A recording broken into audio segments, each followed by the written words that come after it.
So today we have Coach Megan and Coach Jerome, both Maggie Walker softball coaches. Oh, should I not? That's okay. Hey, you could have seen the reaction on my face. People would have known that ain't true. Yeah, but I kind of just want to start off by saying, you guys both work in foster care, child care. So what kind of pushed your initial thought into going into coaching? Do you want to take that one? No, you got it, home. You got this Okay. one. Yeah. So I think realistically, my purpose, right? My purpose behind coaching changes daily, and it changes with each like demographic or group of individuals that I'm working with. Of course, I played softball my whole life, and I have a passion for softball and the joy that it brought me. Softball was not just a sport that I played; it was everything and more that I think created like a foundation of who I am as a person and who I want to continue to be. And so coaching for me was never about creating a team where we're going to have the most winning season. Coaching for me was just about how can I create an environment for young women or young individuals that feel supported and encouraged, and they feel like they've got a family away from family. So just creating that culture and that bond is really what pushed me to continue coaching. Right. For me, I would say, well, the reason I had Megan take it first is because I was actually away from coaching when COVID hit, and actually Megan got me back into it and brought that passion back that I kind of lost throughout COVID, and it was primarily because I had a very solid team that was about to take over, and COVID kind of killed that and killed my dreams. But for me, I more so got into coaching because growing up, I played all sports, played on teams, played recreational, played whatever. And but for me, what coaching has always done for me is it's allowed me to learn how to take direction from other people other than my parents. So whenever I'm out coaching, that is one thing that I like to be on the field, is more of a teacher, more of a person that is not only a student of whatever game I'm playing, but also to teach the individuals that I'm coaching how to be students of the game. But more so, I got into it because I am passionate about education and the student athlete. Like, to me, student always means much more than what an athlete is. I've seen some of the greatest athletes never get an opportunity because they couldn't maintain, the grades. So for me, I like to push through education, and I like to push kids, to find better things within themselves that their parents can't pull out of them. So that's why I got into coaching. Is more so to show these youth other ways and how to get direction from other people. Right. And Maggie Walker is like pretty balanced in and of itself, like as a school. So was that like a really big difference Yes. when you guys were coaching? Ooh, yeah, that was challenging. I will take this one first. Okay. Yeah, that was really hard. Wow, we jumped into there. Okay. So I was the Maggie Walker head softball coach for 2 years. The first year, how do I say this? We struggled, I think is probably the best way to put that. Maggie Walker is a different group of individuals. You Right. have your extremely talented, athletically talented. You're extremely talented, like in artistic abilities and just in all abilities, right? And so getting such a diverse group of individuals to come together to really kind of, to form around like one sport, right? Or one common interest. Whew, man, that was hard. You're getting you're getting a group of individuals who have different passions, different visions, different ways of learning, different ways of just going about life in general. And then you're also all trying to teach structure and foundation and stability and all of these things, and having to learn how every individual on the Maggie Walker team is different was very hard. I think when somebody goes into coaching a sport that they've played their whole life, right? So for me, I'm like, oh, I can coach softball. That's easy, right? No problemo. That's pretty challenging when some people don't necessarily know that you got to get 3 outs to switch innings, or you start with an 0-0 count, and this is what I mean. And so it's really challenging to discuss a broad topic or to learn about a broad topic or a sport or how that works when everyone's at a different level. But really, that's a lot of schools. Yeah. Like that's a lot of high school balls in general. Like coming from like a world of travel ball, high school ball in general is just really diverse and Very diverse. it's Yeah. I mean, when you're on your travel ball team, right? Like you guys are all at the same level of competitiveness. You guys are at the same talent level. You go to high school ball, and it's not just Maggie Walker. No. Like, let me make sure that's very clear. Yeah. It's not just Maggie Walker. That's the only experience I have. right. But you've got, you're not even on the same age group. Yeah. Right? Like you guys are peers in that same group, but you guys aren't. Because you don't have a JV and a varsity. Yeah. You don't have JV and varsity. You Right. you don't have the ability to kind of like differentiate. Yeah. I will say that while it was very challenging that first year, the second year was actually a little bit more challenging for me because the first year I was like, okay, I don't know any of you guys, right? I don't know what you want from this team. I don't know, I was very unsure of like what everyone's vision was moving forward. I don't think that anyone thought first season we were going to go on and win states. Like I don't think that was the thing, but the second year I thought that I had gained a really good grasp of like, okay, this is how we're going to approach this season. This is what I want to focus on. And then it goes back into everyone's different. You've got a new group of individuals coming onto your team, and you've got to learn them and how they learn and what their skill level is, and outside of just sports, what kind of support do they need behind the scenes? Like what kind of involvement do you need to be or to have, with that youth as a coach? But I feel like the most differentiating factor between Maggie Walker and any other high school team is just like the individuals there. Like Absolutely. we're all diverse, I feel, in that sense. Like everybody has juniors, seniors, freshmen, sophomores, pretty much, because not most of the teams here are just varsity teams. But I feel like it's just the individuals in general. Like none of us like, I don't know, people say this all the time, but like you can just leave your computer out in Commons. Like I feel like the individuals here is really characterized by the team itself. I would agree. And is there a difference in coaching that specific team? Like people You're that asking like just like the differences in you guys in general. yeah, Maggie Walker in general. Yeah, so I can touch base on that one too really quick. So I think when I first went to coaching, I was really excited. I was like, okay, day in and day out. Jerome and I both what we do for a living is we're caseworkers for an independent living agency. So we aid those that are aging out of foster care, 18 to 21-year-olds. So we're very, used to dealing with your teenage emotional breakdowns, right? But I think that I went into coaching excited to coach. I want to say neurotypical, right? Your neurotypical teenager. I was excited. I was like, oh, they're not going to deal with the same kind of struggles that my youth at work deal with. They're not going to deal with, and it was just my very much so ignorant thought process. And naive thought process. And I remember the first day of practice, I was welcomed by three players, and they all shared very personal struggles that they were having. And I remember taking a step back, and I was like, okay, they're not that different. Everyone goes through things. Everyone needs some kind of love, some kind of support or encouragement. And so, again, I think as a coach, you just really have to bunker down and really get to know your individuals. And Anu can kind of attest to this. Jerome can too. I don't know that we genuinely spent time learning softball at practice. It was, hey, let's go and do team things. We together, everyone achieves more. We are a team, which means we're a family. We're going to outlove each other. We're going to do things together and learn how to love one another. I think is a really big thing too, because I will love you regardless. You're on my team, and I love you, and I see a purpose for you well beyond what you can see right now.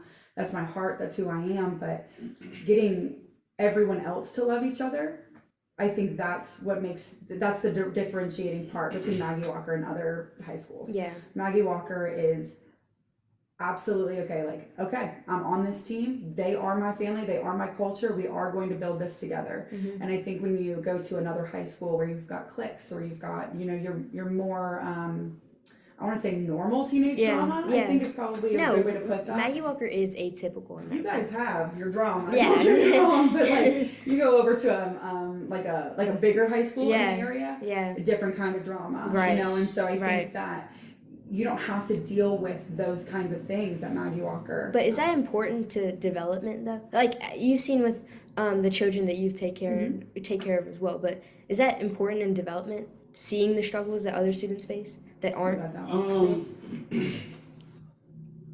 Yes and no. Okay. I think it is important you have a sense of what other people may go through in the surrounding areas. Mm-hmm. But everybody's situation is going to be different because it's their situation. I would say, as far as the Maggie Walkers, your challenges are different. I mean, that is also a more competitive school. Academically, academically, you have to maintain a certain GPA.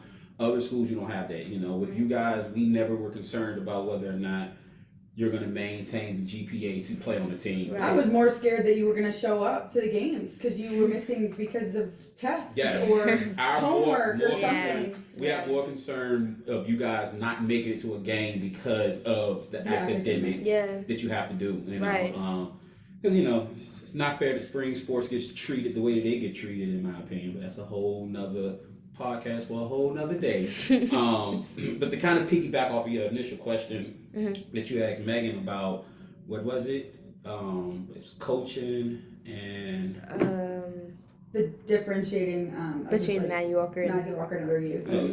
I was going to go back before that when you were talking about your time at Maggie Walker and developing your coaching style. Well, I wanted to kind of piggyback off that because unfortunately I wasn't a part of that first team that Maggie was with. So me coming into Maggie Walker this second season, with this group, if you can remember, I was very quiet early, extremely quiet, and that was more so I was trying to learn as much as I could and meet you guys where you were, primarily because that team was the first team I've ever coached females. I've never had a full team of females. I've never coached softball a day in my life.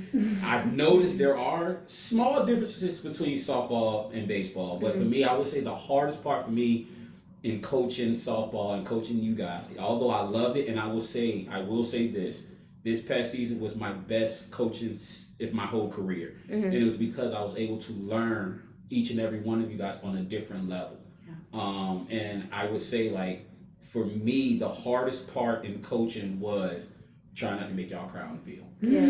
Because the emotions that comes along with coaching females in comparison to what I used to coach when I coach males, it's totally different. So what I would say that Maggie Walker really did for me, it made me become a better coach to really take in consideration feelings, emotions, and things of that nature. And I think that's what allowed us to really gel towards the end, because typically in some of the mistakes, and you can attest to this, Anu, some of the errors that you've made. Typically, I am that coach that's in your face. Yo, we practiced this, but again, I had to, be a little more sensitive, for lack of a better term. And I think that is what really sparked us to start to take off, because each individual knew, hey, if I make a mistake, Coach Megan, Coach Jerome, the coaching staff, we're not going to come down on you, because at the end of the day, for me, I always looked at it like this. If a dude is struggling, something happened in school. Because this girl is a beast. Real, and I would say that about everybody on the field. And Coach Megan would attest to it. We would be sitting in the dugout, and I would say, they're going through something today. Because this is not the student, the athlete that I'm used to seeing. So I would say, for the team that we had this year, me knowing what was going on, I stayed away from the drama. I would only hear the drama if the coaches talked about it on the sidelines. I never got into that, because for me, it was always about the team. If I can show this group of individuals how to play as a team, the individual beast that you have at school is going to take care of itself, because winning is going to trump it. Together, everyone achieves more. When we win, I'm sorry, I can't allow somebody at school to mess with my third baseman. Regardless if we don't talk in school, on that field, you probably just hit that RBI to score the game, to win the game for us last night. So I'm going to respect that. So I would say the hardest part was more so developing a culture where we felt comfortable as coaches to say, hey, this is my squad, let's go get the job done. If this person is struggling today, hey, let's go back them up. If this person is struggling, let's go back them up. Regardless of what of attention or beef that may have happened in the school, it doesn't mean anything when you get in between those lines. And that's what I used to always tell y'all. When you get in between third baseline and first baseline, all that other outside noise, let it stay out there. Because when you're here, it's about Maggie Walker softball. And the idea of coaching based on sensitivity, obviously taking into consideration the players' feelings, stuff like that. Is that kind of what you learned from working in the child care department as well? I learned that as a player. Coming Okay. up in sports, learning as a player. I always knew that I was good. And I never listen to coaches when they say I yell at you because I see something. No. So when I say that to players now, I mean it. Yeah. Because coaches would say that to me, and I'm a regular kid. Like, I don't care. I mean, Yeah. I know I'm good. I'm not trying to go nowhere with this. Yeah. Now I sit back and wish I would have. So that's why for me, I always try to let my players know, like, hey, you can definitely do this. You know, you just gotta, stick to it. You Right. know. And I think too, like something like with the like coaching with sensitivity. Yes. Right? Let's talk about that for a second. Mm-hmm. When you go back and you, when I go back and I'm like, okay, how was I raised in sports? Mm-hmm. And this is not a Maggie Walker thing. This is a across the board, a generational thing. Mm-hmm. I don't know that a lot of the young athletes right now would be able to handle the intensity behind. No, over the years, it's become like sensitivity takes over. Absolutely, like generations right? become weaker. Like for me, that first and second year, we can start there. I mean, first season, very first day of practice, and I know that they've talked to you about this, right? It was at Maggie Walker, and I sat everyone down on the bleachers and I started counting softballs out of a bucket, 24, and I was like, "You guys left this during tryouts. It's not my job to pick that up, right?" And so they owed me 24 pulls that day. Yeah. But in the same breath, like that was easy stuff for me to give as a deliverable for a coach. Like that was a sense of respect, a sense of structure, right? But me growing up, it wasn't even an option to think about leaving the softballs out. It wasn't even an option to think about not hustling or not producing or anything. I have a prime example. Coach Elliott, if you ever hear this, I love you. But I played softball at Virginia Wesleyan University, and I'll never forget it. I'm very much so a very coachable person. That is how I learn. I love to learn things, and so when my coach tells me to make an adjustment, I'm going to do it. So I was loading up. I was in my swing, and I was having a rough day of BP of batting practice, and he goes, "Hey, Meindl, I want you to slow your whole swing down, like including your load, your step, just slow it all down." And I struggled because I was a pull hitter, right? So I had very fast hands. I was just so eager to hit all the time. I'm like, okay, quicker I can do this, quicker I can run the bases and get my butt back here. You know what I mean? Hate running. So, so he was like, slow your whole swing down, everything. And so I did it. I did like 5 swings, and I was like, hey, coach, am I doing this right? Something doesn't sound right to me. If that man did not look at me and say, well, I'm the head coach, so how about them apples? And then he ended my BP round. I didn't get to finish my rounds. He pulled me up to the pitcher's mound, and he said, you are hands down the most disrespectful young woman I've ever had play for me. Okay. I've heard that in my career. Right.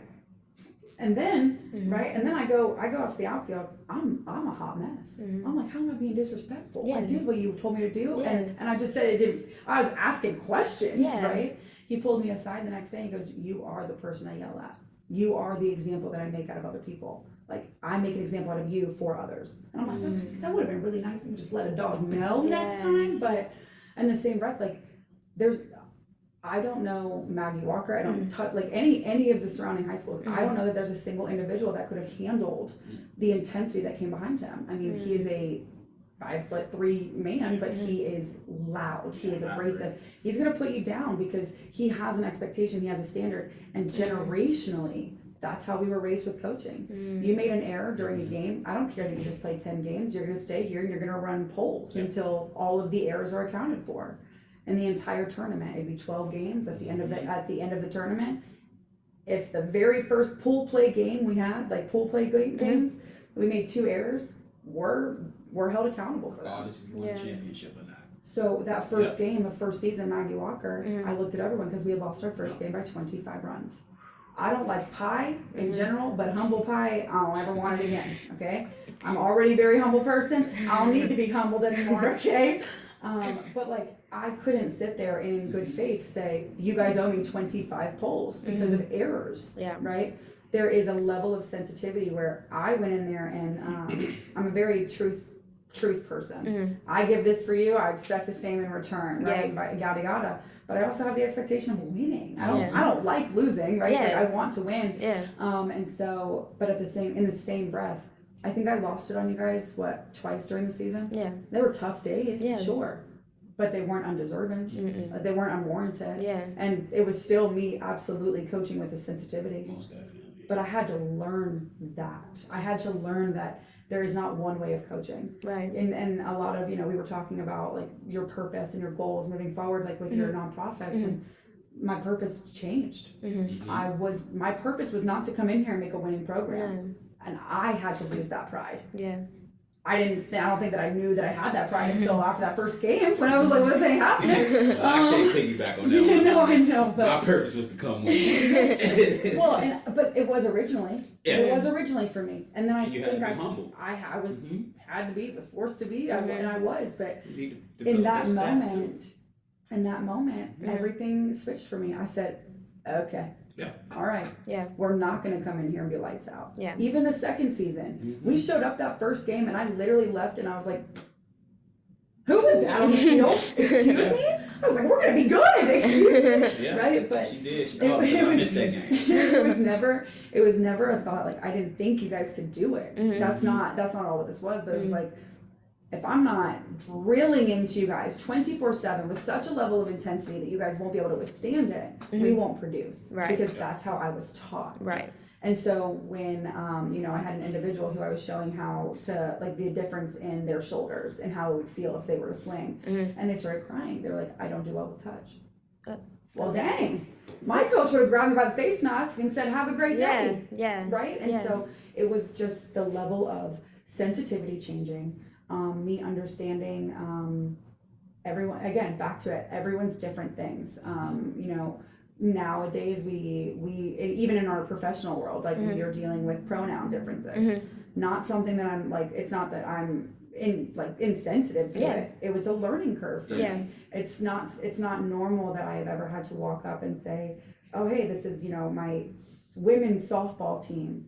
And then have individuals that don't identify as a female. Again, not a problem for me. It was a learning adjustment for me. Right. And learning the terminology, learning pronouns, learning how to work with individuals that were not like everyone else that I had ever played softball with or coached softball for. And not just softball, in life, right? Like life, yep. Because of the experiences in that first year of coaching that I learned, and including pronouns, including just sensitivity, including all these things, made me a better professional in my field. But what changed for the players over the years? Is there something that you see vividly between the players from, say, as far as sensitivity goes? Yeah. Social media. And lack of social interaction. Yep. And I think COVID really was a detrimental thing. I agree with that. And Okay. I just think social media and the fact that people can pull out their phones and record everything. Like when I was growing up, the stuff that I see that people recording, nowadays it's called bullying.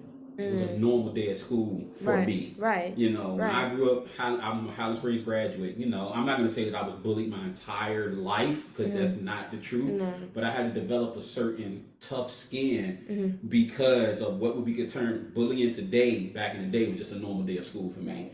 I would say, piggyback off the sensitivity, I think for me what changed was the birth of both my daughters. That really helped me as far as sensitivity goes because I am a male of three. My mom had 3 boys before me. Is generations of men. So my daughter was the first daughter in like 3 generations.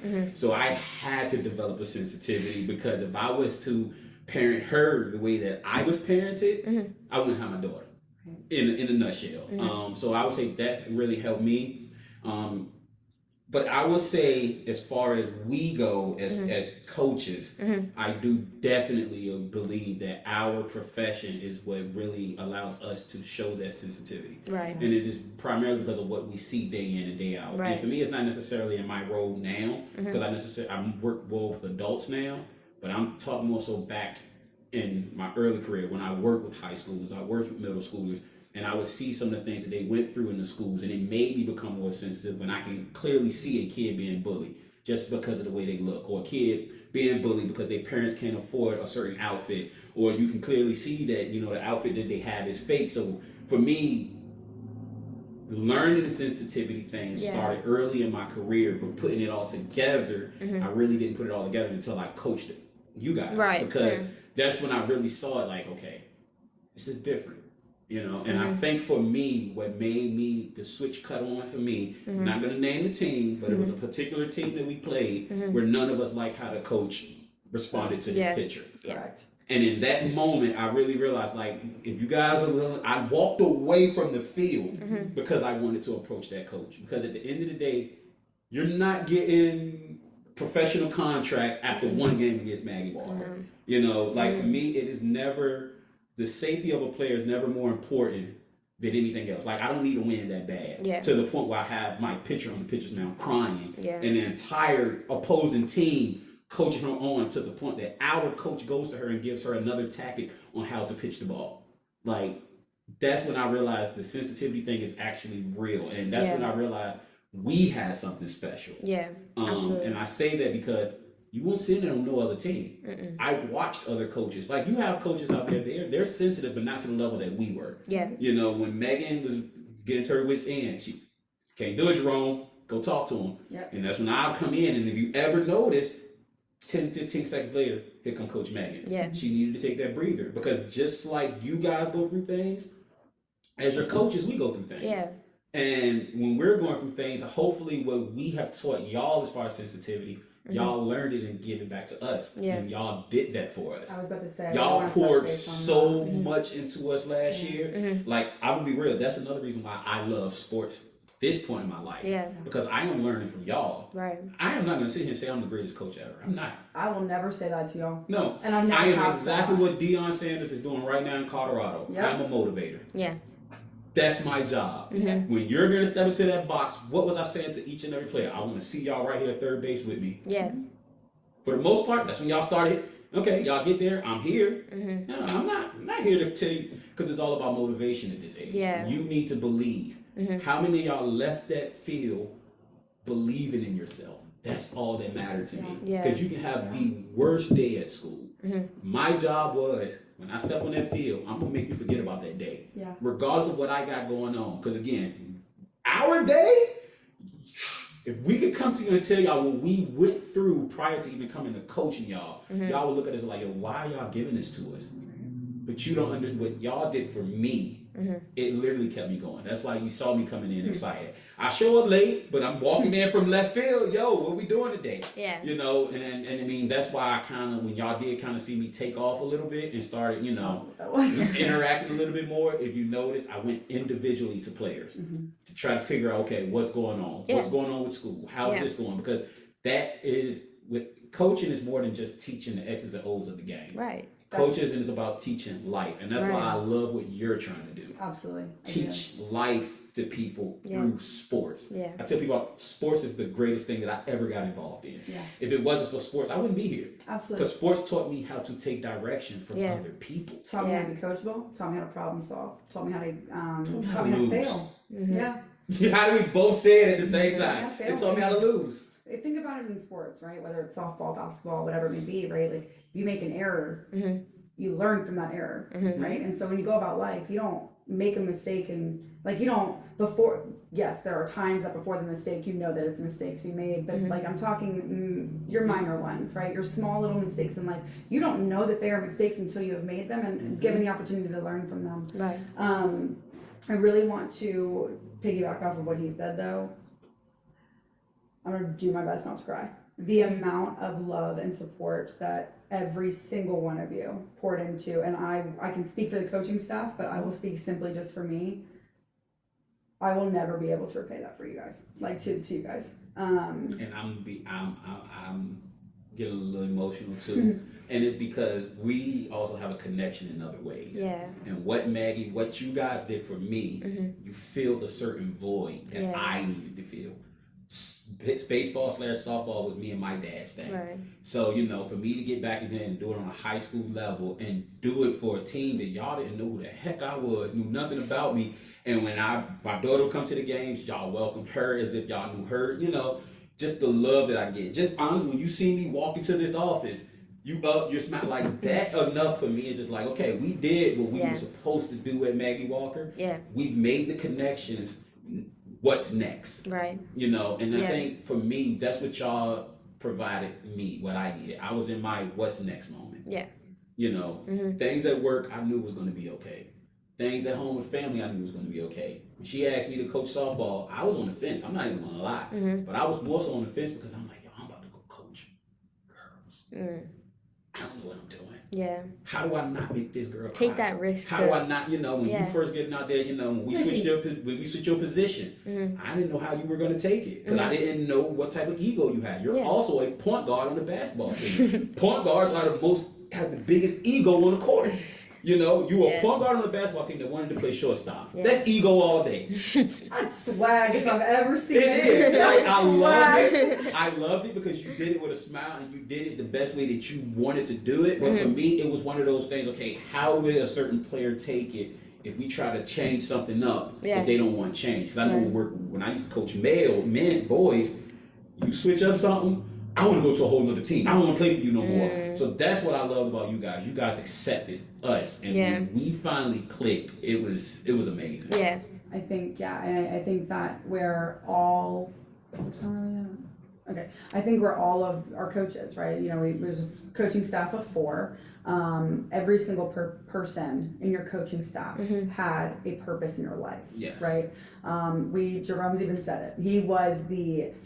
He even said, I think I literally have a text message from him. My role, Megan, I'm gonna be loud in that dugout. Not a single person sitting on their butt. I'm gonna make sure that everyone's up and excited and motivated. Yeah. And he did just that. You know what I mean?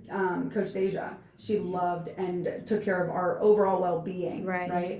Merritt, Coach Merritt, she was, and I God love her. She was the big sister that everyone wanted. She was the cool big sister that everyone was striving to be like. And then I realized this too, like when bigger things were going on, right? When it was like the emotional side of things, you guys all came to me. I think all 4 coaches working in the mental health field at some point in their professional careers created stability and safety for all of you.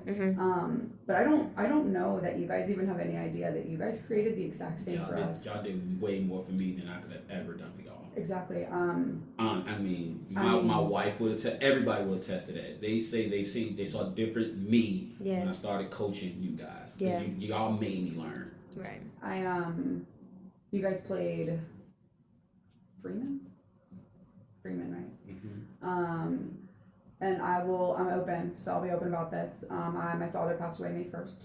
The next day we had a doubleheader against Freeman. Was it Freeman? Freeman. Yes. Yeah, Freeman. It was a doubleheader against Freeman. And I told you all, I was like, I don't know. We'll see what happens. I don't know. Everyone, all coaches, they were all telling me, they were like, Megan, you are an absolute idiot if you're even thinking about this. Like, we've got you. The girls have got you. So like, don't stress this. I was having such an internal battle with myself. It wasn't, yes, I was sad. Of course I was sad, right? It wasn't that I wasn't like sad. Of course I was. It was that I didn't think that I could be as present as I needed to be for you guys there if I came.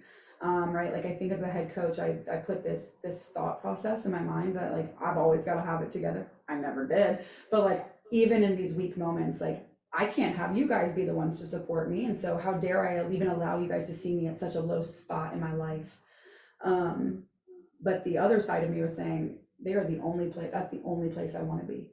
That is the only place I want to be. And I didn't have, so like going back to like the love and support and just incredible culture that you all, like, you created it. We just got to be a part of it. Yep. And thank God for it. But I walked up and Jerome was the first one to welcome me.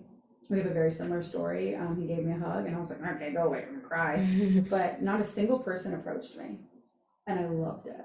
Everyone there was so respectful of the fact that Megan just needs to be here and she needs to be around us and she needs to know that we love her.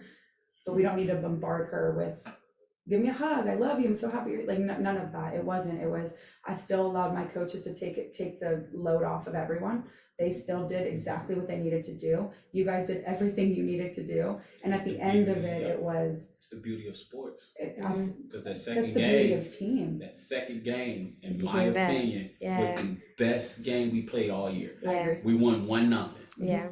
I was scared that last inning. You guys pulled it through, and I literally remember going home to my wife and saying, that was the best game those girls played the entire season. Yeah. You literally put us on your back. Yeah. And also Coach Megan, y'all put, because we lost the first one. We should have won that one. Mhm. We should have won. He holds on to this Yeah. daily. We He's should've like, won. hey, remember that time? We should have. Yeah, We should have. We should have swept Freeman. You know, we shouldn't have lost that game to Carnage. But you know, that Freeman game, that second game of the doubleheader, I think that was the game.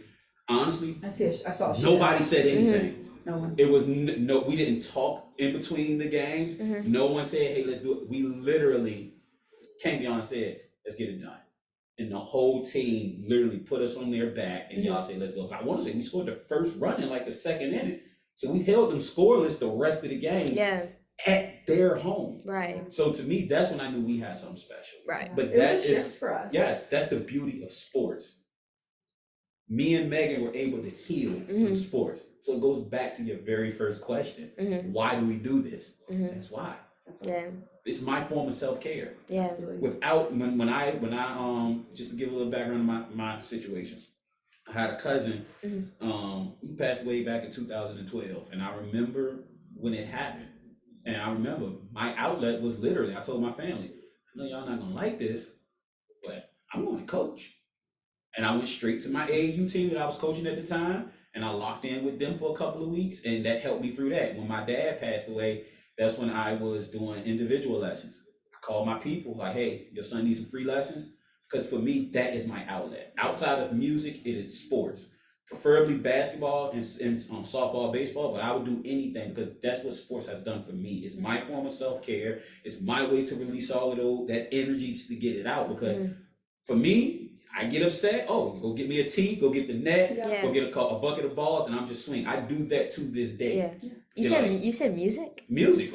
Really? Without music, I don't get nowhere. I don't get jam. nothing without music. We jam. But that's what I'm saying. Yeah. Music and sports for me has always been my outlets. Yeah. Because to me, I can always find a way to do one or the other. I can relate, I think, in both atmospheres, right? Yep. So, softball for me, sports for me, right? It was stability. Yeah. I didn't have stability growing up. I came from a very chaotic and disorganized family, and so stability to me in that time meant the game's always going to love me if I allow it to. The people that I'm playing with are going to love me if I allow them to. I look at some of the coaches that were my coaches growing up. I still call them dad to this day. Like I still call them, yo pops, right? Like send me child support. No, I'm just kidding. Right, but I do, and and there's not a single day that I could think about, having a wedding or having, a child or bringing a child in this world where they're not involved in that because they were such important pillars in my life. Right. Carrie Cobb, right, American Fast Pitch, she still to this day is a huge pillar in who I am. She introduced what being Christ-like in sports was like for me. I was like, what is being Christ-like? And why am I getting an award for it? I'm so confused. But she showed me that with God at the forefront and with love at the forefront and with passion at the forefront, you can literally take over anything. You really can achieve anything that you want to. But and so for you, Anu, right? Specifically, you have a passion, you have a vision, you have drive, you have motivate, like you have it. There's nothing going to stop you. She went to the angle I was about to go. Because I'm going back to your very first question. Our brains are Why do literally we do this? Why do we do this? Yeah. It's to get moments like this. Yeah. I'm gonna say exactly. Look at what I knew you called us. Yes. That's why we do this. That's why we do this. Yeah. To hopefully spark something in you. Yeah. This is one of your dreams that kind of got patted down, and now it's back to the surface. Yeah. And you got two This people is that what are we just do. as passionate, right? We want to help you. We Yeah. want you to get this feeling once you start connecting with people Right. and changing lives. Right. Yes, we only had y'all for 3.5, 4 months, if that. Right. We only had you for that amount of time. With Through that that bond and what we created, look at who you called. Yeah. We called 2 coaches. Yeah. We've done something for you. We've Right. impacted your life in some way. Right. And that's why I do it. I Right. don't need to know how I impact your life. I don't really care to know how I impact your life. But if it's something that I did in my teaching or my coaching that affected you to the point that you're doing a positive thing, my job's done. Yep. Absolutely. Right. Like I want to be the individual where, I knew you're like sophomore year of college and you're like, dude, I don't know what to do. I don't know up from down. I want you to call me. Yeah. Right. Like the graduating seniors from my first year of coaching. Is that not scary for you? No. Having to having to deal with that. Why would they be scared? The Because pressure. guess what? She's gonna pick up the phone and call me, and I'm saying, "Yo, where we riding to?" Right, like we're in the car. When on are our we way. coming to see her? Because right now, you need us for something. Yeah. You know, you need that level of support. So Right. when you ask that specific question, this is why I do it. Yeah, I do it because I want you to know. Same reason I do what I do professionally. I want to change lives. Now, with that being said, I don't need to know. Just like you said, I don't expect like a 10-page essay at the end of your life on how Megan changed me. No. When you hit that triple, I didn't say I told you so. I dap you up. Yeah. You got 2 RBIs. Let's go. Yeah. And Because see, again, I am pulling something out of you that you didn't even know was there. I Yeah. hated Jerome. Why were you about to say You something? didn't know it was there. Us back here, Anu, we love you. There's no question about that, right? Easy peasy. First day I met you, I was like, my girl, right? I love her, okay? But I love who you are. And I love who you're going to become. And don't ever change that. And don't ever change that. And please understand, like, sure, baller at softball. I've never seen you play basketball, but I can only imagine. Okay, baller, dude. You're gonna be successful in softball. There's no doubt about that. Okay. Keep choking up on that bad. Yeah, absolutely. Yeah. Just keep, put a little earbud in and Just a just tell you what to little- do. Right. But like, there's no doubt in my mind that, like, right now, Anu, I think that you see right here as being what you can achieve. Right. Jerome and I see it through the freaking roof. Yes. Like, and that's why I do what I do, because I see something in you that you don't might see not it. ever be able to see. You don't see it yet. You don't see it yet. Yes. You will see it. But There. when you see it, we'll be 50, 60 years old. Because Absolutely. that's how it happens. Yeah. I just saw it a couple years ago, maybe a year ago. Yeah. I just started to see my full potential. Yeah. And it's because everybody kept saying, you have it, you have it. Our job as coaches is to have you see it sooner than we see it. Right. No, get that confidence in you, and still it's confident. That was the biggest thing with you guys. I All will about say confidence. that. Confidence. And that's all I brought. Y'all literally thought that I was coaching. All I brought was confidence. Confidence. That's That's all you it. need. That's it. Right. How many girls on that team literally still to this day can't correctly swing a bat? Yeah. But we went on a winning streak with that. Because all I said is, I just need you to see the ball. Yeah. If you can see the ball, I can help you hit it. Yeah. I am not X's and O's coaches. I'm about confidence. Yeah. I'm going to make you think you're the best player on this team, Yeah. even if you know you're not. I'm There's going a to make you difference. feel that way. There's a Right. difference, Because yeah. that was me growing up in sports. I was always the smallest. I was always the one, that was just me. But when I got on that field, or when I got on that floor, or when you saw what I could do. Right. But that was because I had brother in my ear. I had dad in my ear. I had my mom in my ear. And I just have my own personal battles. Yeah. I might be small, but I'm going to show you what I'm about. Yeah. And that's why I think I attached to you so much on the Yeah. because you literally reminded me of myself as a freshman. Right. You literally did. And I used to tell Megan this all the time. She's like me when I played the sport. I would make errors and literally would make the error and be laughing after I make it. Yeah. Why you laughing? Because it's not that serious, guys. Yeah, it's not. Like, it's a Tuesday in May. Like, it's not that serious. Like, We're up by 20 yeah, runs. like, It's not a it's big not deal. that serious. Yeah. Like, I mean, and again, we're Howard Springs. We're gonna likely lose this game. Yeah. Let me process why I made that mistake. Instead of yelling at me, let me go through the process. Yeah. Right. When you yell at a person, when they're going through stuff like that, it just throws them off. Yeah. You know that as a point guard. Yeah. You're sitting at that free throw line and you missed that first free throw. The entire crowd, you gotta make that shot. Yeah. I know I gotta make the shot. Yeah. When like in slow pitch, right? And so obviously, I'm like a pro slow pitch player now. I freaking love my life, right? But even in fast pitch, like, I don't need you to tell me what my error was. Dude. Yeah. I'm so self-aware. I've got it. Yeah. All I want, and I think that was a big thing too, right? Is like, I'm gonna take it back for a second. So, coming into the position that I'm at in my professional world, right? I have been in this exact position before, and I think that when I left to go kind of learn that other side of foster care. So when I left, I was not confident in my abilities to be a caseworker at all, in any way, shape, or form. But when I came back, right, and it got to the point I asked to come back and be in this position, and then I said, I was like, I am confident in the fact that I can do this. I know I can, because I never thought I couldn't, right? But it doesn't mean that when I first got back here, I didn't have a really rough month and a few emotional breakdowns saying I cannot do this. But it had nothing to do with like, sure, like we can sit here and like the reality of it is that we might have those emotional breakdowns, those mental barriers and breaks, right? But arrogance and cockiness are very different. Very different. Confidence and arrogance together, even faked, can make a successful story, right? So, and what I mean by that is like prime example for you and it, right? Let's say shortstop, first, we're playing a doubleheader. First game, you got a rough game at shortstop, okay? But I put you at second, and first moment at second, you field it perfectly and clean, right? Are you gonna, and we lose first game, win the second game, and you played the most perfect game in your second game, right? Are you gonna leave distraught because you messed up that one error, or are you gonna leave confident in your abilities to play second? Confident. Right, Yeah. and so building that confidence in different ways is so important. But even if you had the worst day ever at school, walk on that field and don't, and I want the other team to literally hate you. I want the other team to be like, yo, why is she so cocky on the field? But you're not cocky, you're confident in the fact that you can produce. Yeah, I think this is why players got more sensitive though, because as coaches were players, so then they were put in the position of coaching. These coaches Right. try to put off their high school dreams on these kids. Yeah. I never do that. I don't talk about my past high school. I don't care. I'm a 39-year-old grown man with 2 kids. My high school days are over. Yeah. But it's like Coach Megan said, it's a big difference. You know, I like to quote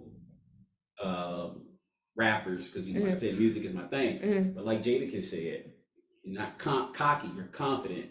So if somebody tell you you're the best, it's a compliment. Yeah.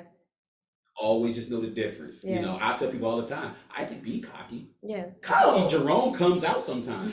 But it's about definitely levels to it. I am confident in what I can do. Right. Now, if you want me to switch over to cockiness, I can definitely do that. And that's what I think I was trying to teach the team. Yeah. And y'all started learning that towards the end. Your confidence wasn't cockiness. Your confidence was, we can actually play. Yeah. What I think hurt us is exactly what we talked about earlier in this conversation, the diversity of Maggie Walker. Yeah. When you have a full team of freshmen and sophomores, they're going up against juniors and seniors because juniors and seniors are your varsity players. Yeah. You guys should have been on JV. We would have probably been undefeated on JV. I'm not even going to sit here and lie. Like, JV would have been a breeze for us. Yeah.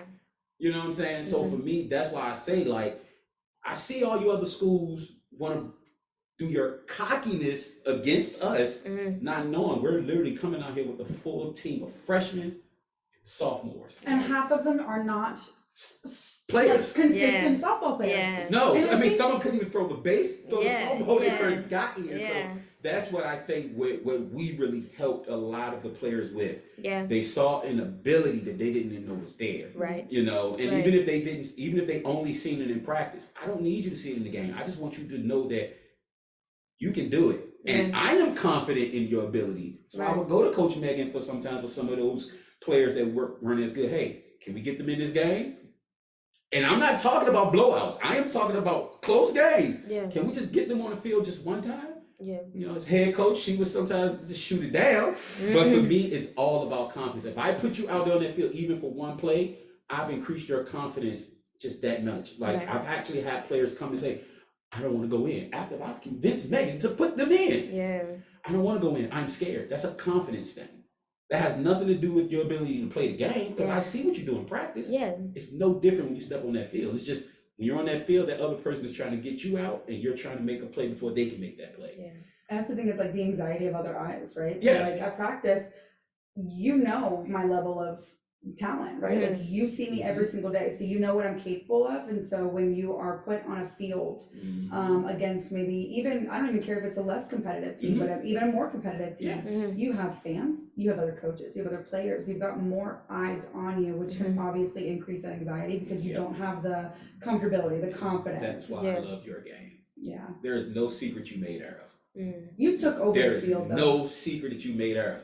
But whenever that ball came to you, you never took a play off. You never put your head down. You just, we'll get it next time. And you would make that play. And I would always tell Coach Megan, like, the next one, she got it. Because I've been in that position. And that's why I never came at y'all when y'all made errors. The entire stadium sees it. Yeah. Why am I going to hound you about it? Right. Because you're already feeling bad that you have some parents yelling at you, how did you not catch that ball? Well, you get out here and you field it then. That was the type of player I was, which is why I lost my starting position as a senior. But we ain't gonna talk about that. That's for next week's episode. Please tune in. Please tune in. But like I said, I do a lot of my coaching through things that I liked as a player and things I didn't like as a player. I hated a coach that tried to just point and give direction without guidance. Right. If you don't give me guidance, what you're teaching me means nothing. Yeah. Give me some guidance. Let me understand why this works. Yeah. You know, why should I be choking up on this swing? Why should I place my feet right here? Because again, every player learns different. Yeah. With someone like you, Anu, I can just tell you, you don't need to know the why.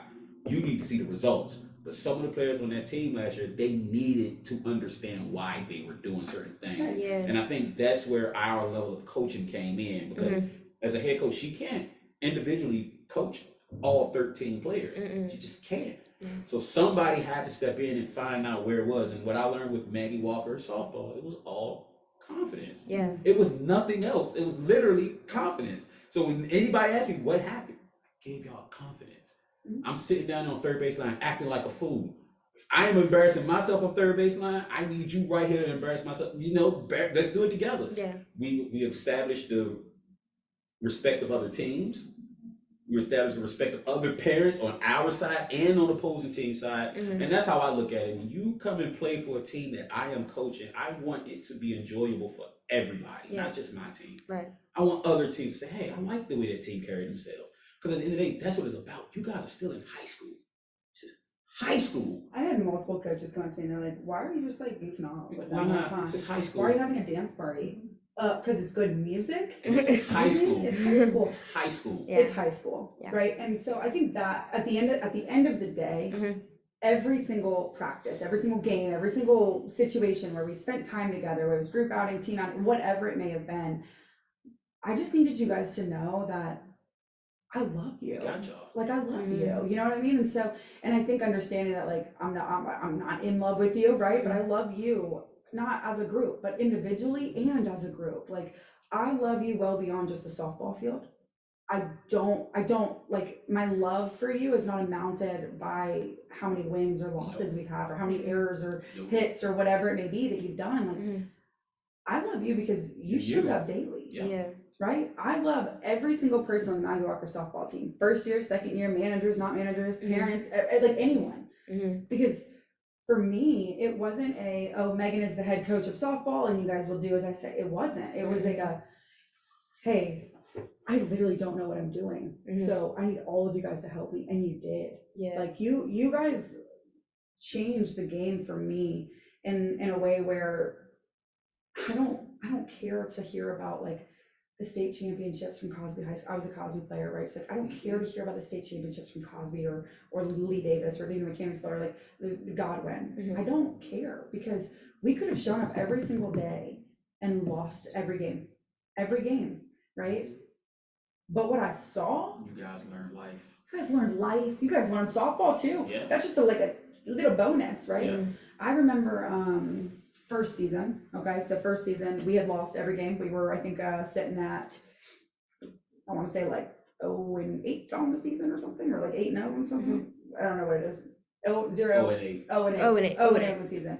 And we played the best game I've ever seen them play. I'm talking, we were playing, oh my gosh, I don't even remember. I want to say it was Hermitage.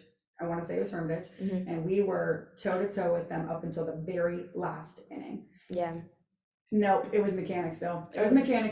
And we played with them, like for real. And I was just like, oh my God, I don't care that the score ended up being 13-5. That was the best game of softball, not Maggie Walker softball, not Mechanicsville softball I have seen, because not a single person gave 80%. Everyone gave 110. When someone didn't do something, to the best of their ability, someone came in and picked them up.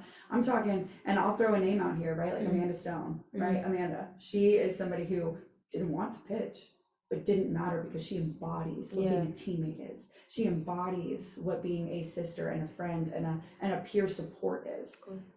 she had her stuff, right? Like she absolutely struggled, whether that was personally or like, softball wise, athletically, academically, whatever it may have been. But even in her struggle, she never stopped out loving every single one of y'all. And if that meant she sacrificed, then that's what that was. Yeah. But that's what being a family is, and creating that culture and creating that out love atmosphere. Right. And so for me, it was just like at the end of every day, I can yell at you, sure. Mm-hmm. Sometimes I'll make you run, sure, right? Mm-hmm. That doesn't mean that I don't love you, because I do. So I think that's to answer the initial question of everything. Why do I do this? Because if somebody hadn't been this person for me, I would not be standing here having this conversation with you. I am a firm believer that sports for me was the only reason my life continued on track. I didn't want to go to college. The only reason I went to college, I didn't even apply for college. The only reason I went to college was because of softball, and I didn't even play all 4 years. I went on, I played 3.5, we won the national championship, and I said, okay, well, I've done my job, I'm good. Another win, huh? All you do is win, huh? I sat the bench, bro. I sat the bench, bro. Cosby State Championship out there, now you're going to college. Two-time national. See what I'm saying? Two time. Well, just to kind of piggyback, and I'm gonna keep this. Yeah, you're Highland Springs. Go ahead and talk about your. No, I'm not gonna talk about that. No. But just kind of pick off the whole Amanda, what she said about Amanda and the whole pitching thing. That blueprint was laid first year, which second year comes around. Megan comes to me and say, "We need another pitcher." Yeah. She's like, "Think Amanda do it?" Without hesitation, I said, "Yep." She was saying, she's like, "No, I don't think she's going to pitch because she hated it." I said, "Yes, she will." I'm pretty sure I was like, she's going to walk off this. And I literally had no idea what her answer was going to be, but I knew through me sitting in center field, just having that conversation about confidence. I knew she would say yes. Mm-hmm. Megan, without question, she said, "Yeah, I pitch." Because at that moment, that's when I think she realized it's all about confidence. Yeah. I can do this. I think it was more so one of those, and she trusted her team a little more. Yeah. I think with her, it was more so who's going to play center field. I'm on the man. Yeah. Right. If we have to shift people around, who's going to play where? And that's why I think as we grew, we became more. What's the word I'm looking for? Unified. Yeah. There you go. Yeah. We became more of a unit. Yeah. And that's why, I got to throw the plug in there. We need to come back. That's the goal. But yeah, I mean, I think, and Amanda's just one example. But there was plenty. So many times. I just don't want to name drop. Yeah, no, I'm saying, right? Like there's so many times where you saw someone emotionally struggling. It wasn't just one person. Yeah. No. Everyone. Yeah. And I'm not saying everyone went in and like approached that individual, right? And was like, let me talk about it. This is my advice. This is how we're gonna fix it. Mm-hmm. It was more of a like some people, they observed from a distance and they said, okay, they're going through something. So I know that I don't need to intervene and I just need to stay in my lane. But I also know that I can carry their bag to their car for them, right? Or I can, I gotta go. Carry their bag for them to the car, or I can do this, or I can do that. Yeah. And so I just think like that team does not mean a group of people doing that share the same interests. Yeah. That's not a team. Yeah. A team is genuinely together, everyone achieves more. And it's the team's culture that's going to identify what the achieving more means. Right.